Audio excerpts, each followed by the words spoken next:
All right. Contaminated. We got to the last class. Look at that. I'm not sure if I remember what I was going to say, so we'll see what happens. So we're going to cover the last two because the last two chapters of the book, because the last one is really short, so it'll be easy just to moosh them together. That's a technical term. The Ghost of Christmas Yet to Come and the end of it. So first we should think about that guy, the Ghost of Christmas Yet to Come. What do you know about him? What do you know about what happens in this section?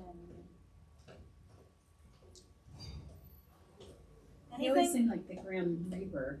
Yes, similar. Absolutely. He predicts death. Mm-hmm. And there he is leading Scrooge to his own grave in the picture. Here's how it's described in the book. The phantom slowly, gravely, silently approached. When it came, Scrooge bent down upon his knee, for in the air, very air through which the spirit moved, it seemed to scatter gloom and mystery. It was shrouded in a deep black garment which concealed its head, its face, its form, and left nothing of it visible save one outstretched hand.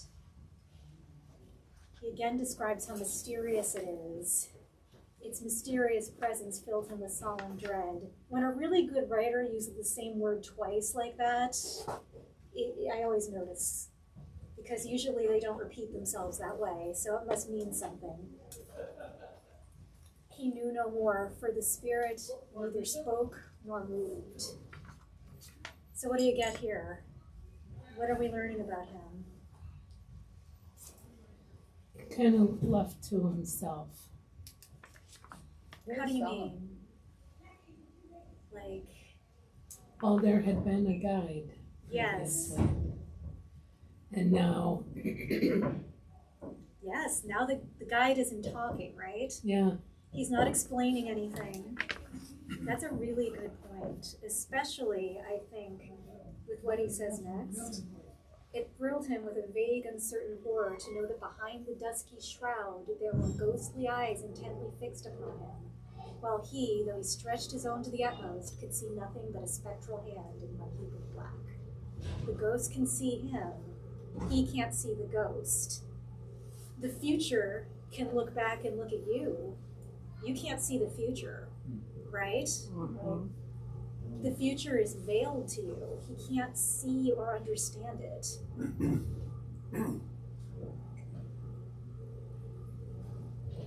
So we talked about the Grim Reaper. This is actually pretty interesting because it's clearly got some sense of being like the angel of death or something like that. But actually, the Grim Reaper did not look like this until Dickens wrote this book. So, which is really interesting because he's not even actually technically the Grim Reaper, yet he changed how everyone looks at it. These are some medieval and early modern depictions of death. They're really gross. Here he is killing some ladies. He has a spear, which is how he strikes people down. He throws his spear at you and you're struck and then you die. Is that I see like a scythe for. Yeah, Sickle. the Sickle. scythe here, and here he is with his spear on this one, but he also can have a scythe. And this guy has a bunch of scythes. He has probably too many scythes. He has so they were making a point. And like, you get pictures of like, even pretty young people, even popes and queens and kings cannot do anything in the face of death. Your power doesn't matter. Death will overcome you. So that's like the harvest. Exactly. Reaping life. Not exactly the same as what we saw described with the black robe. He has a shroud. Shrouds are usually white. And it is the body wrapping. Like when they wrap Jesus in a shroud. It's like that. Yeah. So he's kind of wrapped up in this like it's his bathrobe and he's sort of wandering to the bathroom in the morning, just covered in that thing. It's kind of dangling off him, but it's not really like the black, heavy robe covering him completely the way it is in the Christmas Carol. So that's new. Here is one of my favorite depictions. Have any of you been to Westminster Abbey? Do you remember this? Yeah, maybe you. If So you don't go big. the right way, you might not see it. Yeah, it's such a big building, and this is huge, but it's in sort of in one corner, so you can miss it. It's this huge grave for this woman who died in childbirth, whose husband was absolutely devastated and made a huge memorial to her. She was only 24. And there she is collapsing, and there's her husband in horror, pushing his hand out, saying no to death, which has knocked the door of the tomb out, wrapped in his shroud, aiming the spear for her. It's very dramatic. People say if you see it at night when the place is closed, it's very spooky. So, not the same. Afterwards, you get guys like this, the Seventh Seal, right? That's a personification of death. It comes from Dickens. Who knew? The black robe, the sort of spectral hand he's poking out, that's Dickens. All right. So, as June said, he doesn't tell him anything. He's not guiding him.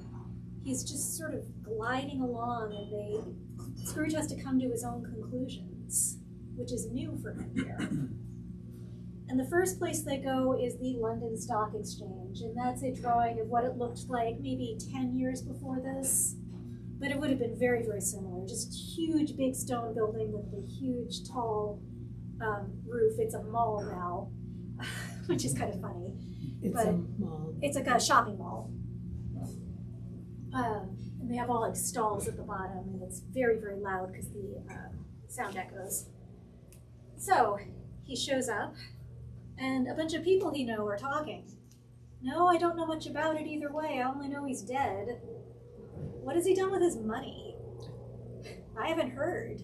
Left it to his company, perhaps. He hasn't left it to me, that's all I know. This pleasantry was received with a general laugh. It's likely to be a very cheap funeral, for upon my life I don't know of anybody to go to it. Suppose we make up a party and volunteer. I don't mind going if a lunch is provided. But it must be fed. I'll make one. My father repeats that line all the time. He really believes in free lunch. So the lunch is provided. Another laugh. Well, I'm the most disinterested among you after all, for I never wear black gloves and I never eat lunch, but I'll offer to go if anyone else will. When I come to think of it, I'm not at all sure that I wasn't his most particular friend, for we used to stop and speak whenever we met. Bye-bye.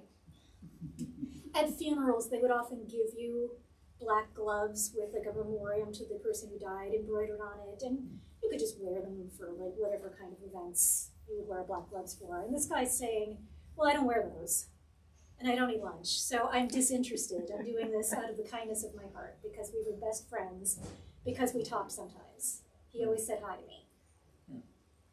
What do you think? That's the extent of his friendship, saying hi to somebody. Yeah, the closest person to Scrooge just happens to say hi every time he sees him. How much do they care about what's happened? Not at all. They kind of think it's funny, right? They're kind of making a joke out of going to the funeral. So that's a lot to take in for Scrooge. This is the effect of his way of life on the people he spends time with. Then they show another conversation that was very, very similar with some of the other businessmen. One of them says, well, Old Scratch got his at last, didn't he? Old Scratch is the devil. So he's basically saying that Scrooge is the devil. Again, just sort of taking it as a joke and not very seriously and not affected at all. He's trying to figure out what's going on. It could scarcely be supposed to have any bearing on the death of Jacob, his old partner, for that's past, and Mrs. Ghost's province was the future. Nor could he think of anyone immediately connected with himself to whom he could apply them. He might be in denial because I feel like it's pretty obvious who they're talking about, but he's having trouble accepting it. But nothing doubting that to whomsoever they applied, they had some latent moral for his own improvement, he resolved to treasure up every word he heard and everything he saw. and especially to observe the shadow of himself when it appeared. Every time there's biblical references, I like to point them out, and it seems like this is going to become increasingly relevant as we move forward, because we're going to talk about what happens to Scrooge's treasures. So now he's treasuring up knowledge and experience as he's moving through this vision of the future, right? Before, what did he treasure up? Money. Stuff, yeah. So there's a few references. Mary treasured all these words and pondered them in her heart, of course, about Christmas. Do not store up for yourselves treasure on earth, where moth and rust consume and where thieves break in and steal, but store up for yourselves treasures in heaven, where neither moth nor rust consumes, and where thieves do not break in and steal. For where your treasure is, there your heart will be also. Ah. Here's where his earthly treasure has ended up. Have any of you ever heard of a rag and bone man or a rag and bone shop? In the back, Sharon, you did? Well, probably from this, but I remember the ragman going down the alley when I was very little. Yes, my father says he has dim memories of a horse cart, and he would collect rags from people's houses. And Yeah, the fellow went through yelling rags for sale, but he would also buy them. Right.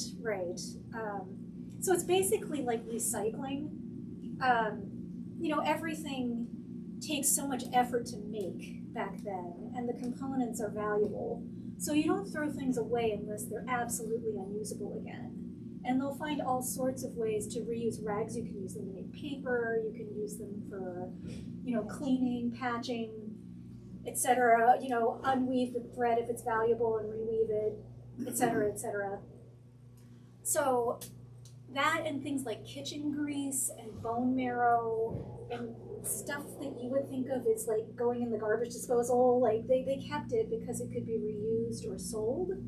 So the rag and bone man would collect it. And that is where we are now, in the shop of a rag and bone man in London. And I tried to find photographs, but these are not the kind of places people take pictures of, and I just couldn't find any.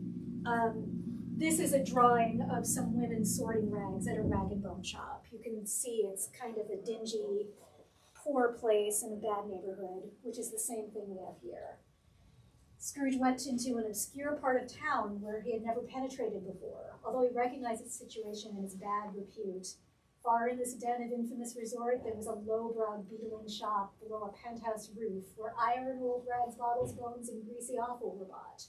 Secrets that few would like to scrutinize were bred and hidden in mountains of unseemly rags, masses of corrupted fat, and sepulchres of bones. You can imagine what these kind of places smelled like. So yeah, gross, dark, dank place. And in the middle of that, a gray-haired rascal, nearly 70 years of age, who had screened himself from the cold air without by a frowsy curtaining of miscellaneous tatters hung upon a line, and smoked his pipe in all the luxury of calm retirement. I love that. You can just get the sense of how comfortable he is in this pile of gross stuff, as if he's like a man, like the lord of a manor, just relaxing. A woman comes in, and then another woman comes in, and then a man comes in, all at the same time, and they start laughing. Does anyone know why? This is in a lot of the movies too. Does anyone remember who they are? Yeah, the Undertaker, Uh-huh. his housemaid, and Yeah. It's a charwoman is what they call it, and I think it's a laundress. Mm-hmm. Yeah, the laundress is the second one. It seems like in the book, these are people who were hired to clean out his house rather than his specific servants, but it could have been. In most of the movies, they have it just as his servants. So it's the man from The Undertaker and these two women. A charwoman is like a hired day cleaner. So you hire a cleaner to come in. It's a charwoman. If you keep her on retention, she's your maid. That's the only difference. So they've taken a bunch of stuff out of his house while they were cleaning his house. And they're really amused to run into each other. What odds, Mrs. Dilber. Every person has a right to take care of themselves. He always did, as they're selling his things. his bed curtains, the shirt they were going to bury him in, things that were in his pockets. So they like literally rifled his body to get this stuff. I mean, it's not pretty.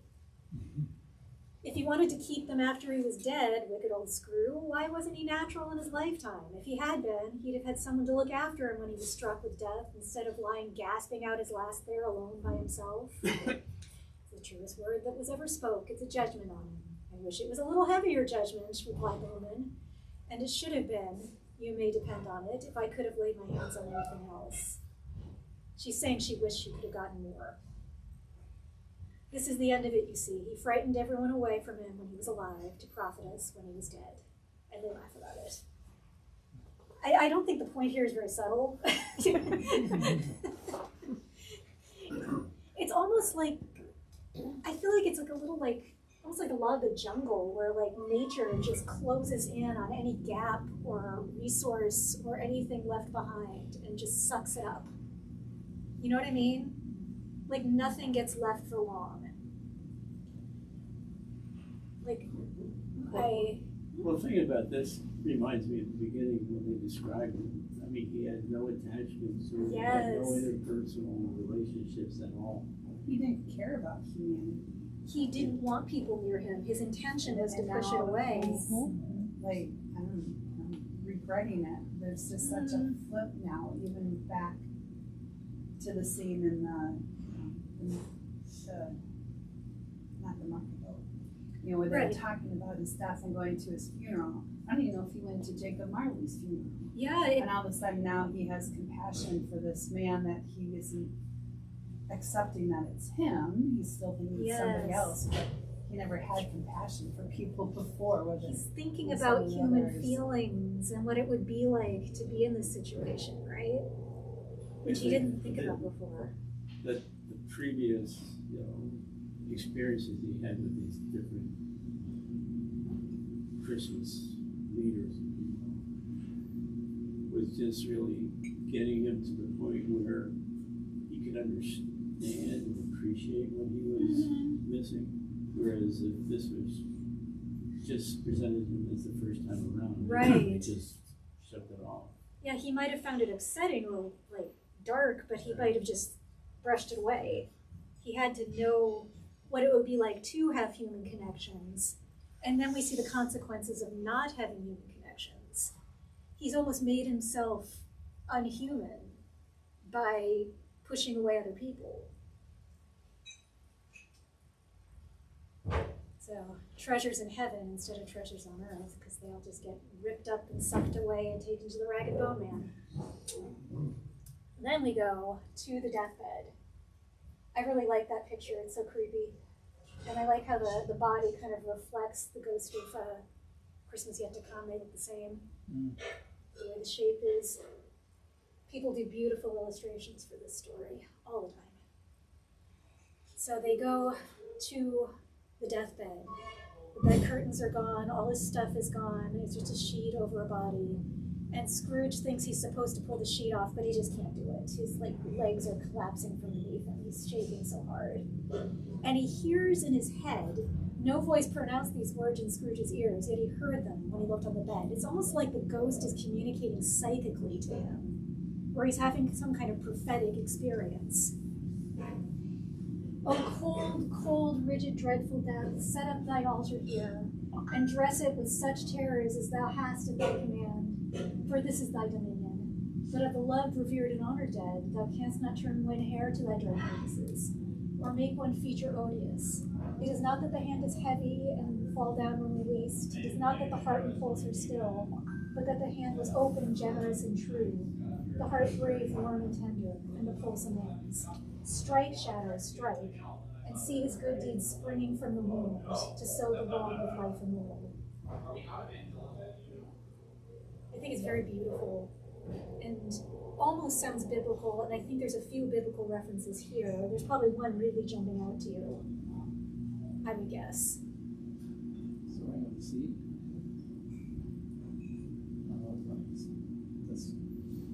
That's kind of a stretch. Oh, yeah, I was thinking of the striking with the spear and the blood and water running out of Christ's wound. you remember that the personification of death has a spear and he strikes people with it. So it's kind of saying that what happens to us is like what happened to Christ, but Christ having gone before, the good man who is open has nothing to fear from death. Death is different depending on who you are and how you are. If you are alone and empty, it's alone and empty. But it can be different from that now. And we'll get into that in a little bit. As he is listening to this prophetic language, he hears a cat was tearing at the door and there was a sound of gnawing rats beneath the hearthstone. What they wanted in the room of death and why they were so restless and disturbed, Scrooge did not dare to think. They want to get at the body. His things have been consumed, everything about him has been forgotten, and now nature just wants to eat up what's left until there's nothing. That's the kind of death he's created for himself. It's pretty intense. The cat wants the rat. The rat wants. Who swallowed a That fly. nursery Yeah, rhyme, right? What's that old nursery rhyme? I think there's a little feeling in this strike, shadow, strike, and see the good deeds springing from the wound of 1 Corinthians 15. When this perishable body puts on imperishability and this mortal body puts on immortality, then the saying that is written will be fulfilled. Death has been swallowed up in victory. Where death is your victory, where death is your sting. It's sort of that taunting quality against death, the way that the Dickens passage has as well. The sting of death is sin, and the power of sin is the law. But thanks be to God who gives us the victory through our Lord Jesus Christ. Therefore, my beloved brothers and sisters, be steadfast and immovable, always excelling in the work of the Lord, because you know that in the Lord your labor is not in vain. People who did the work of the Lord were open, generous, truthful, brave, warm, tender. Death does not touch that.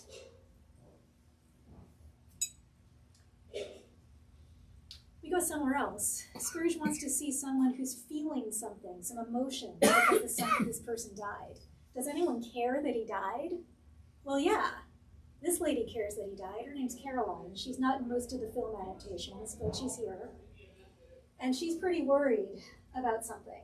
Anyone remember this section? I think it might be the Jim Carrey version, but it might be the only one. Nervous woman. Her children are running around yelling, and she's really worried about something. And it's hard for her to even deal with the sound of the kids because she's so nervous. And the long-expected knock is heard. Someone's at the door. It's her husband. A man whose face was careworn and depressed, though he was young. There was a remarkable expression in it now, a kind of serious delight of which he felt ashamed, and which he struggled to repress. When she asked him faintly what news, which was not until after a long silence, he appeared embarrassed how to answer. Is it good or bad? Bad. We are quite ruined. No, there is hope yet, Caroline. If he relents, there is. Nothing is past hope if such a miracle has happened. He is past relenting. He is dead. What's going on? Have you picked up what's happening here? Something financial. Yes. These are people who have borrowed money from Scrooge. And they couldn't pay it back, and they were close to being, maybe it's a mortgage, maybe they're going to be foreclosed on, I'm not sure exactly. But they were at the brink of disaster. But he died, so it's okay. She was a mild and patient creature if her face spoke truth. But she was thankful in her soul to hear it, and she said so with clasped hands. She prayed forgiveness the next moment and was sorry, but the first was the emotion of her heart. Show me someone who feels something about this person dying. They're relieved. It's saving them.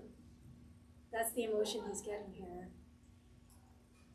The entire house changes. The kids who didn't quite know what was wrong are calming down. Everyone's feeling better. It was a happier house for this man's death. The only emotion that the ghost could show him caused by the event was one of pleasure. The only effect he's having on people is not hurting them anymore because he died. That's a lot.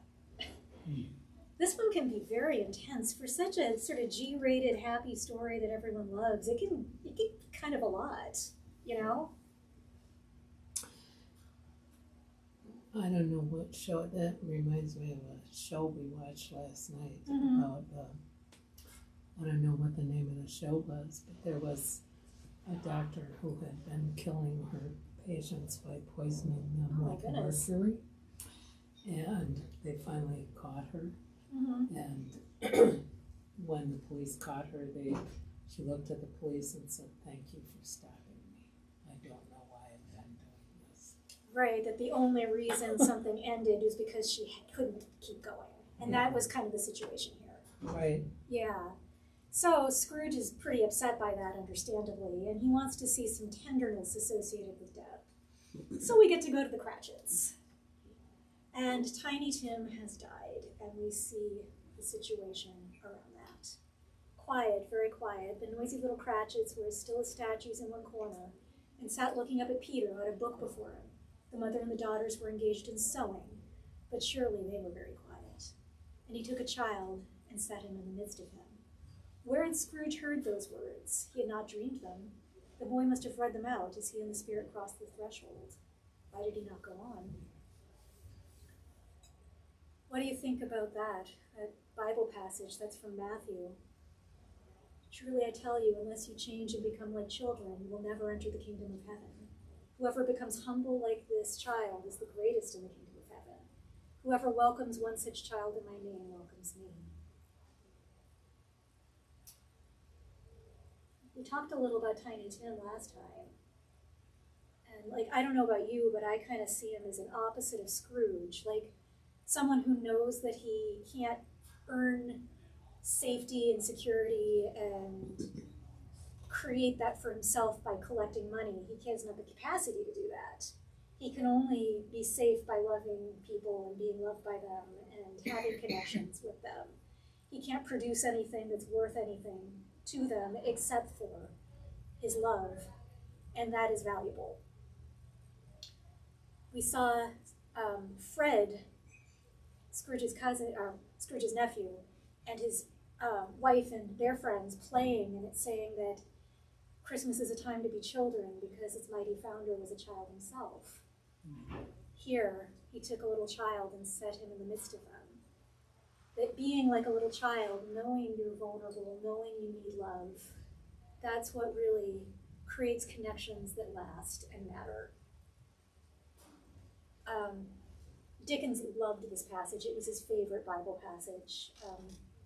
A friend of his had a young son die, and asked Dickens to write an epitaph for his stone, and he said just to use that line, and that's what they did. So it was really something that spoke to his heart. Let's see what it's like for them. Bob was very cheerful with them and spoke pleasantly to all the family. He looked at the work upon the table and praised the industry and speed of Miss Cratchit and the girls. He describes going to the spot where they will bury him. He cries, my little child. He broke down all at once. He couldn't help it. He and the child would have been farther apart, perhaps, than they were if he could have helped it. Then he goes and he spends a little time in the death room with the body. They're going to bury him soon after this. So he goes and he calms down and he comes back, kisses the face. He's reconciled to what had happened, went down again quite happy. I don't think he means happy as in cheerful, but okay. At peace. He runs into Fred. He tells him how kind he was. I'm heartily sorry for it, Mr. Cratchit, and heartily sorry for your good wife. If I can be of service to you in any way, he said, giving me his card. That's where I live. Pray come to me. Now, it wasn't for sake of anything he might be able to do for us, so much as for his kind way, that this was quite delightful. It really seemed as if he had known our Tiny Tim and felt with us. I shouldn't be at all surprised, mark what I say, if he got Peter a better situation. They start teasing Peter about that, and Peter grins and says, oh, get along with you. They're sad, they're devastated, but they're not despairing. They're talking about the future. They're able to joke a little bit, right? It's awful, but somehow they can be okay because they have each other, they have the kindness of people like Fred, they have the assurance of Jesus saying that the little children come to him. It's very different than what Scrooge had, isn't it? Mm. There's a sort of security in this grief, I would say. I think it's a little more than just trying to pull our heartstrings with the sadness of the situation. It's showing they have something together that can't be taken away from death by death. Like Tiny Tim still has the same relevance to them when he's dead as when he was alive. Well, Cratchit family is the opposite of him. Yes. From a relational standpoint. And this makes it really vivid what he doesn't have in his life. Right. I mean, there's so many of them, for one. There's a bunch of kids, and they're all sort of focused on each other in this way that creates a lively home. And one of them dies, but he carries on. It's not Yeah. like what he was, no one really knew him. But however and whenever we part from each other, I'm sure we shall none of us forget poor Tiny Tim, shall we, or his first parting that there was among us. So he's going to be with them. Spirit of Tiny Tim, thy childish essence was from God. So we're getting that death is never going to be a nice thing, but it can be part of our lives that we can manage and experience together, and we'll be okay. All right, a churchyard here then. We move from the Cratchits to the churchyard. Choked up with too much burying, fat with repleted appetite, overrun with weeds. There was a real problem with not having enough burial space in England time, and particularly in the cities, particularly in London. So this kind of creepy, overrun, crowded cemetery is fairly common for the time and would have looked pretty unsettling with just like stacked up bones and just creepy. Not the kind of place you want to spend time. So he's in the dark in this churchyard that looks like something out of a haunted house and being drawn to the grave. He's pointing to the stone. Scrooge doesn't really want to look at the stone. I think he knows what's going on, but he's been kind of trying to convince himself that it's not him. You know, it's pretty obvious. It was obvious right away, but he's having trouble accepting it.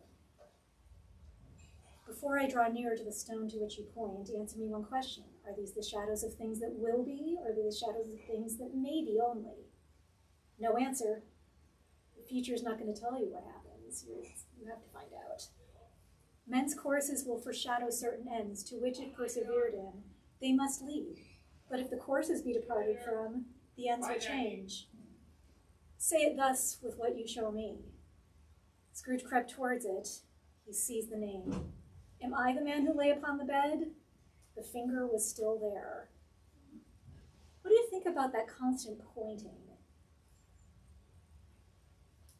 Judgmental. Yeah. But not by he's not pointing at Scrooge, he's just pointing at the reality of the situation, right? It's like a judgment that's revealing the truth. Not a judgment that punishes in and of itself, if that makes sense. What direction is that finger pointing? It's pointing at the grave. Oftentimes it's depicted as being flat, but it could have been standing up. It's hard to say. I'm just saying that if not literally, but figuratively, or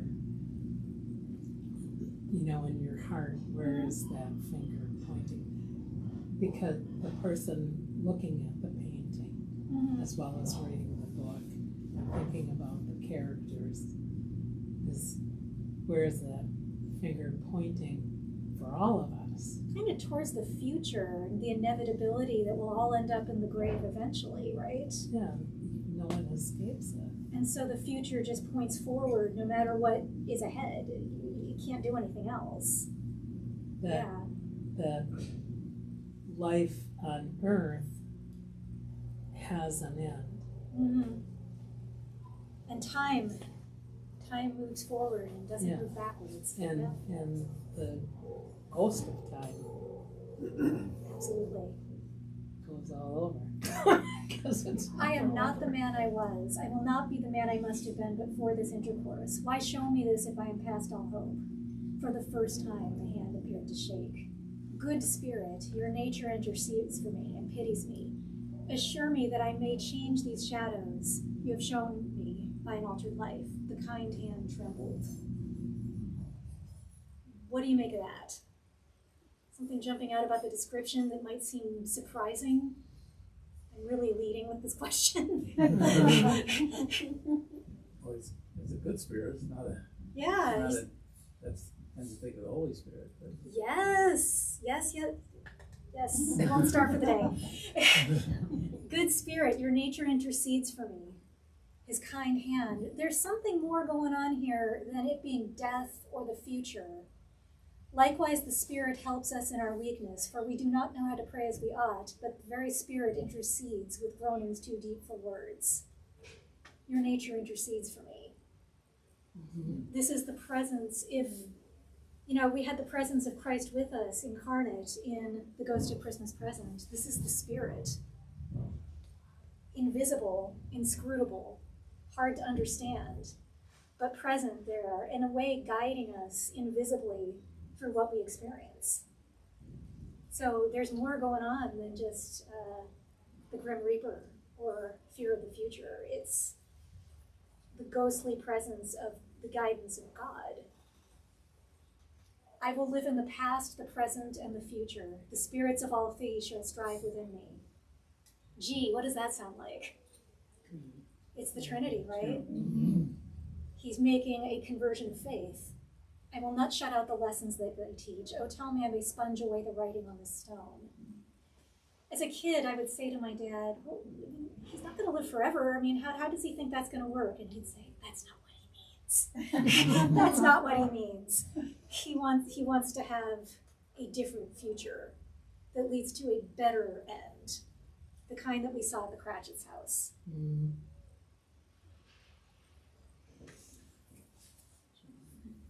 He goes to grab the spirit and it turns into a bedpost. Which I love how, he has things, I didn't capture much of it because I was just focusing on the plot. But, the visuals he describes are really, really wild. Things turning into other things, fades and stuff you would do with CGI now. It's like you could see it in his head the way it would be if you had a movie doing it, but they didn't have movies back then. Mm-hmm. He just imagined it that way. Mm-hmm. Like the ghost just melting into a bedpost. You could see that in a film, but he had films in his mind. Yeah. It's great. So, yes, the bedpost is there. The bed is there. The room is there. All the bed curtains, all this stuff has not been picked away. Everything is there. Best and happiest of all, the time before him was his own to make amends in.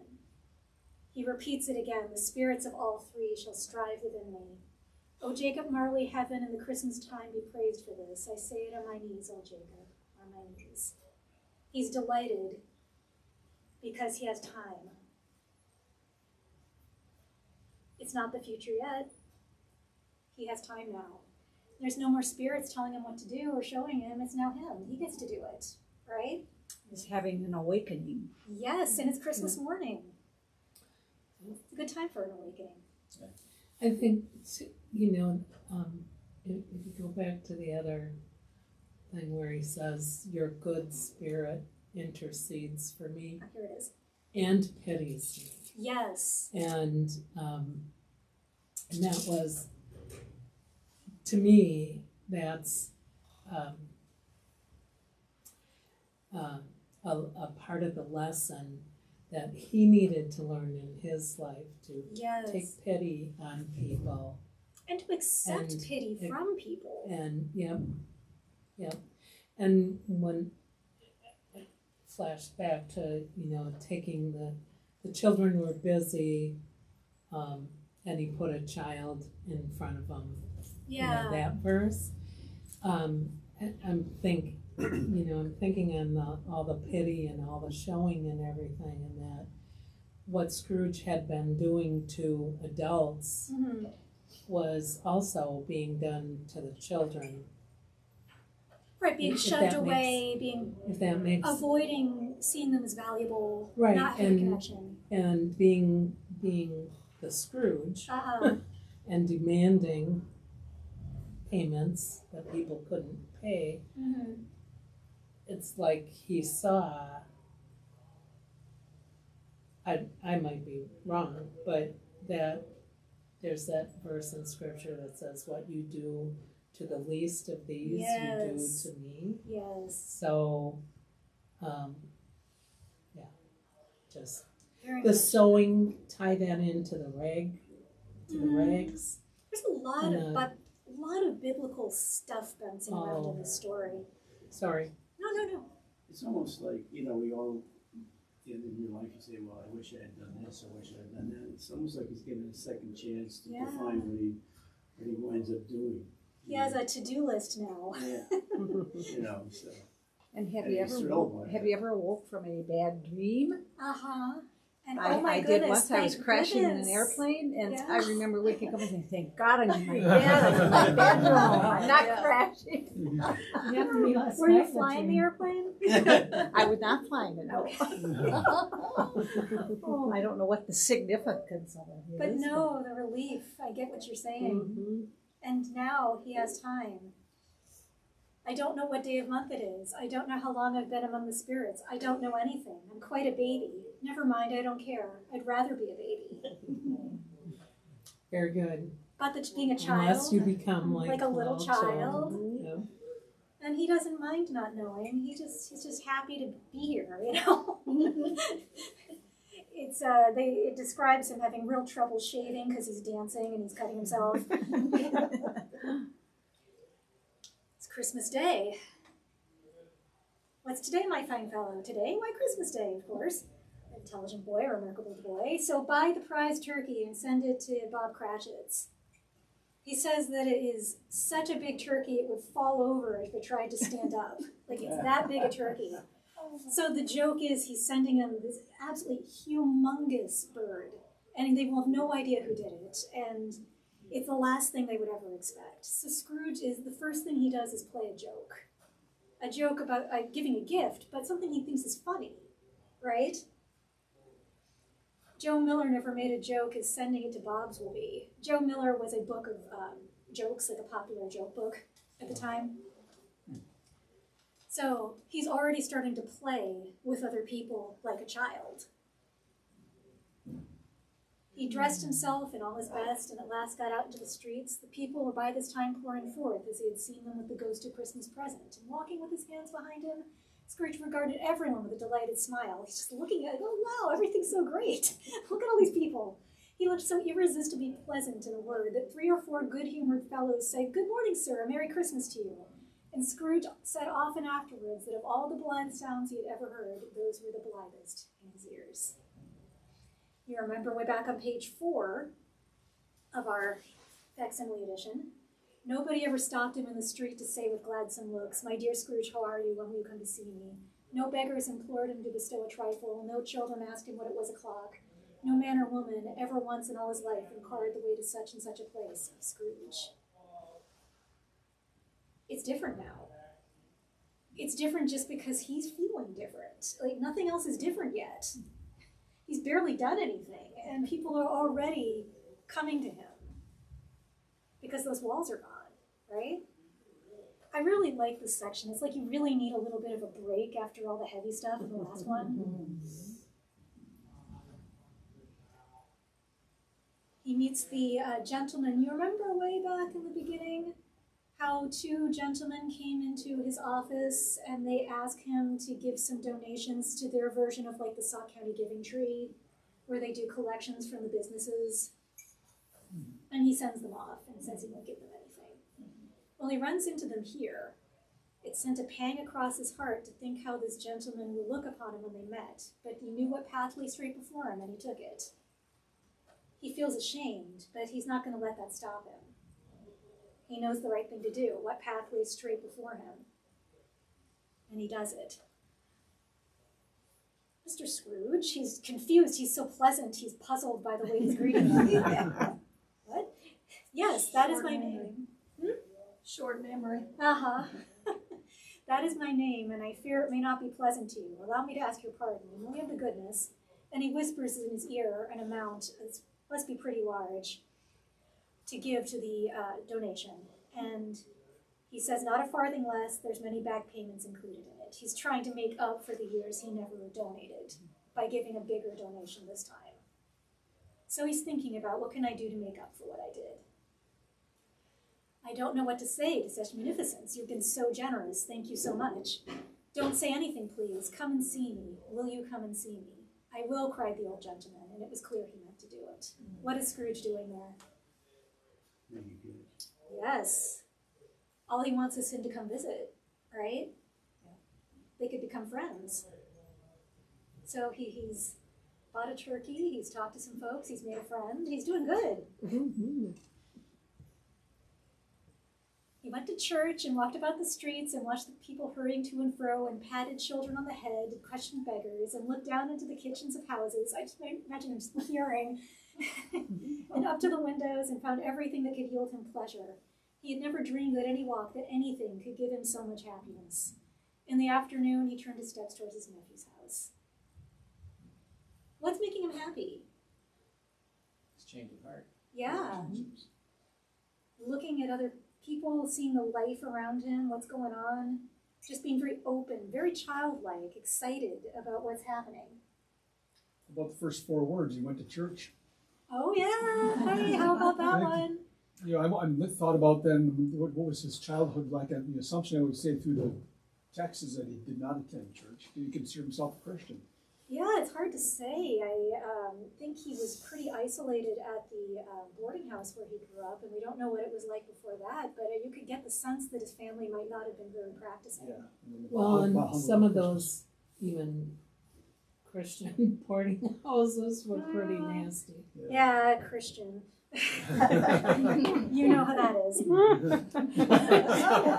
Slap, beat. Rulers and all that. So, he went to church. That's a different kind of openness. It's good you pointed that out. It's any of them, really. It's Yeah. any of the boarding. That's a new kind of openness for him, like to be in a church service with other people worshiping Jesus. That's new for him. Yeah. He's living in the spirit, in the fullness. He's striving. Like he said, I will strive Yes, with the 3. with the 3. So I think he's experiencing pure joy. Mm-hmm.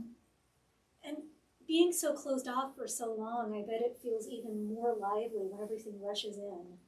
You know, like if I have a really bad headache and it goes away, just feeling normal feels like exhilarating. You know what I mean? Like if you have like a migraine. I imagine it's like that. It's a renewing Mm-hmm. feeling. Yes, He's living like a child. he is, and in the right way. You know, sometimes people say, well, you shouldn't be immature. That passage doesn't make sense, but that's not what it means. It means the openness of children. And the awareness of your own limitations. You know, children can't say, I can take care of it myself. Willing to take that. Yeah, he goes to Fred's house. Remember Fred kept begging him to come and said he'd ask every year? He shows up. Why, bless my soul, who's that? It is I, your Uncle Scrooge. I have come to dinner. Will you let me in, Fred?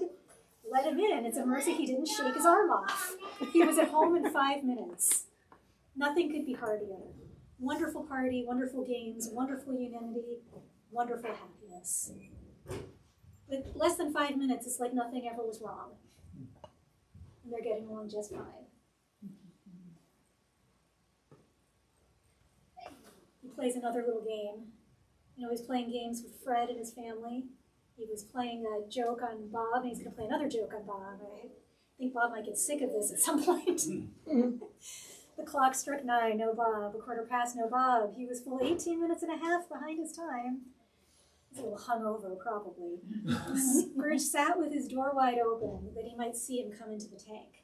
Hello, Scrooge growled in his accustomed voice, as near as he could feign it. What do you mean by coming here at this time of day? Now I'll tell you what, my friend. I am not going to stand for this thing any longer, and therefore, leaping from his stool and giving Bob such a dig in the waistcoat that he staggered back into the tank again, therefore I'm about to raise your salary. It describes him kind of looking at the desk as something he can defend himself with, because he's not sure if Scrooge is okay. A Merry Christmas, Bob, with an earnestness that could not be mistaken, clapped him on the back. A Merry Christmas, Bob, my good fellow, that I've given you for many a year. I'll raise your salary and endeavor to assist your struggling family, and we will discuss your affairs this very afternoon over a Christmas bowl of smoking bishop. Make up the fires, buy another coal scuttle before you dot another I, Bob Cratchit. So they're going to have a Christmas drink, and they're going to chat about what they're going to do in the future and how the business is going to be run and how it's going to help out the family. And they're going to get his coal scuttle. This is more important than you'd think, the coal scuttle. This is really subtle, and if anyone remembers from the very beginning, I think you deserve a prize. Why He didn't even heat the house. He didn't even heat the place. he wasn't allowed to use it. Scrooge kept the coal box in his own room, and so surely as the clerk came in with the shovel, the master predicted it would be necessary for them to part. Only Scrooge gets to use the coal scuttle. That's his rule. And he can't even go in the room and get coal out of it to warm up the office where Bob works. He's buying him his own coal scuttle to keep coal himself by his desk. What do you think that means? He's not accepted him as a full equal partner, essentially. Yeah, as a real person, Yeah. right? A person who needs to be able to make decisions like whether he's warm enough, you know? And then So go back to the ending then? And buy another coal. Okay. it shows to me also that he's really thinking about the way he'd been treating people and thinking of the little details that might make them more comfortable in a way that he might not necessarily, like some people could have really good intentions but not do things that are very helpful, you know? But he actually thought about what might make Bob comfortable, and it also is a sign to Bob that he's going to be treated with respect. As an equal. I'm sorry? As an equal. Exactly, because he's a person, and all of us are equals. Scrooge was better than his word. He did it all and infinitely more. And to Tiny Tim, who did not die, he was a second father. He became as good a friend, as good a master, and as good a man as the good old city knew, or any other good old city, town, borough in the good old world. Some people laughed to see the alteration in him, but he let them laugh, and little heeded them, for he was wise enough to know that nothing ever happened on this globe for good, at which some people did not have their fill of laughter in the outset. And knowing that such as these would be blind anyway, he thought it quite as well that they would wrinkle up their eyes in grins as have the malady in less attractive forms. His own heart laughed, and that was quite enough for him. I think this tells us a bit about what's happened with Scrooge. What about this thing about laughter at the end here? Some people think it's funny that he's acting so different and laugh about it. You know, like those guys who were talking about going to lunch at his funeral. I bet they thought this was funny, like he's become kind of stupid in his old age, right? They look down at that kind of thing. But he doesn't mind. Yeah, he's taken the attitude that it's not people's attitude about him, it's not what his attitude is. Yes. Doesn't bother him. He's wise enough to know that nothing ever happened on this globe for good, that some people will not have their fill of laughter. As a quote attributed to Pope Francis, that laughter is a sacred act. Yeah, I think Dickens would agree with that. You know, the way he was talking about playing and jokes and happiness.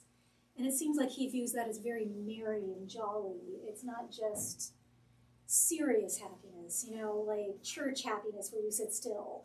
You know, this is fun. Joyous. Yes. Spirited. And he's conflating that with wisdom. You remember Scrooge became a baby. He said, I'm quite a baby, but that's making him wise. You wouldn't think of calling Scrooge wise at the beginning, but now He was he's born wise. again. Yes, he was. He had no further intercourse with spirits, but lived upon the total abstinence principle ever afterwards. And it was always said of him that he knew how to keep Christmas well if any man alive possessed the knowledge, May that truly be said of us and all of us. And so, as Tiny Tim observed, God bless Bless us, us, everyone. Yay. Thank you, Jeanette. Thank you. That was Excellent. wonderful. This is, you made it really fun and interesting. It's such a beautiful It story. is.